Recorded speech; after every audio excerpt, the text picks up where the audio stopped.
Viltrox is hitting hard once again, and here is the 27mm f1.2 for the Fuji X mount system.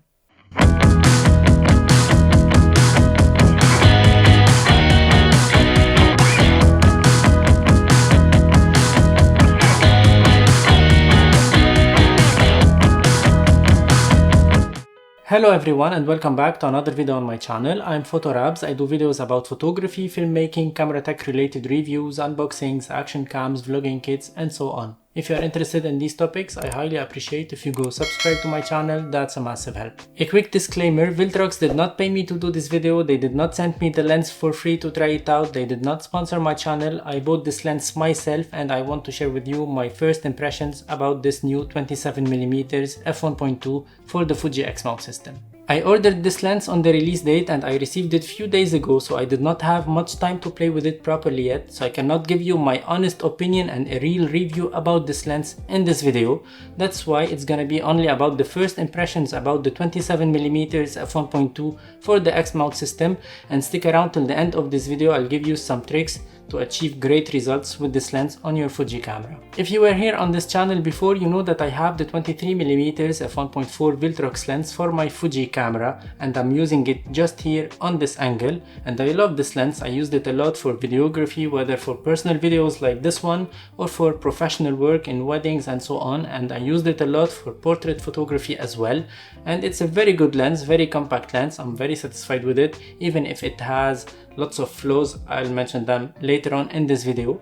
But I was curious to try the 27mm f1.2 because Viltrox says it's a pro lens, and I have another pro lens from Viltrox, the 75mm f1.2, that I use a lot for portraits, and I'm really impressed by the results, by the sharpness, by the image quality, the overall image quality. That's why I bought this 27mm f1.2, and by the way, it cost around 500 euros or 550 US dollars, and you can save some money if you use my affiliate link in the description below, and you can help my channel a lot as well. On a quick note, the background music in this video is from Artlist. Artlist has you covered because they have everything you need, all the assets in only one place. You can download high quality music, you can download sound effects, you can download templates, footages, plugins, and so on. Everything royalty free with only one subscription. You can have everything in one place, and that's amazing. On this platform you have the AI that can learn the kind of music that you like for your videos, and it will always suggest you new music in the same genre. And by the way, I'm not sponsored by Artlist. They did not pay me to talk about them, but since I found this platform very interesting, I decided to share it with you. You can use the affiliate link in the description below if you're interested for any annual plan on the Artlist website, and you can get 2 months for free, and that's amazing. And if you would like to subscribe to the Motion Array annual plan, you can get $50 discount at the checkout. And now let's go back to the video. When I first got this lens out of the box, I felt that it's a heavy lens. It's not a lightweight one. It weighs 560 grams, and we can expect that because it has an aperture of f1.2. It's a very large aperture, and even Fuji themselves, they do not have a prime lens with this wide aperture in their lineup. And by the way, this 27mm lens on an APS-C is equivalent to 40mm lens on a full frame, which is very versatile, whether for portrait photography in small spaces and narrow spaces.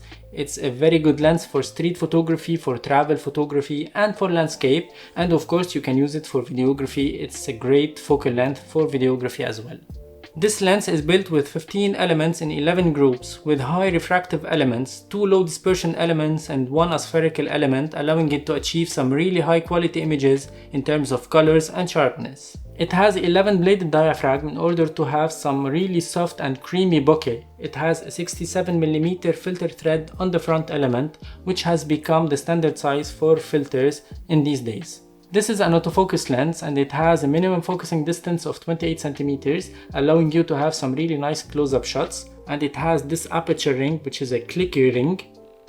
It clicks on a third of a stop, which gives this lens a very pro feel to it. According to the first images I got with this lens, I'm really surprised by the quality of the images, by the sharpness, the colors. Even on the widest aperture, we have a very sharp image from the center to the corner of the image, and I was expecting to have some chromatic aberration because I had this problem on the Viltrox 23mm f1.4, but I did not notice any chromatic aberration on this lens even at the widest aperture. So this lens is very sharp all over the aperture range, and that's mind-blowing for this price range. This lens is weather sealed, and that's something really nice because I remember once I was using the 23mm on a portrait photo shoot at the beach, and I was really worried about having some drops of water on the lens, and now with this one, this problem is solved. We have this USB-C connector on the bottom in order to have the firmware updates, because the camera cannot connect the firmware to the lens itself because it's not a native Fuji lens. And now here are some shots that I took with this lens with the Fujifilm X-S20 at different apertures. I'm really satisfied with the image quality, the sharpness and the colors. I'll be making a review about this lens very soon. Make sure to ring the bell so you can receive all the notifications about my future posts. And let me tell you now about the recipe that I found suitable for me, for my travel photography, for my street photography, along with the Fujifilm X-S20 and this 27mm f1.2 Viltrox lens for the Fuji X mount system. First, I like to shoot in manual mode with my Fujifilm X-S20 and in classic chrome film simulation because I really love this film simulation, but I made some minor tweaks to it, and here they are. I set the dynamic range to 200, that means that the base ISO cannot be 160 anymore, it should be at least 320 in order to have the dynamic range of 200. I set the hue to -2 and the saturation to -2, the color to +1, the noise reduction +1, the sharpness +1, I set the clarity to 0, the grain effect strong and small, the color chrome effect to weak, the color chrome effect blue weak, the white balance I set it to auto with red to +2 and blue to -5. This is not the only recipe that works with this Fujifilm X-S20 and this 27mm 1.2 from Viltrox, but I really like the results, so I wanted to share it with you. If you would like to try it, tag me on Instagram so I can see your shots with this recipe. And that was it for today's video. I hope you enjoyed it. Don't forget to subscribe to my channel if you haven't already done it. Check the affiliate links in the description below. That helps the channel a lot. If you buy from my affiliate links, you can save some money on some photography and videography products, and you can help my channel a lot. And once again, thank you for watching. Ciao for now.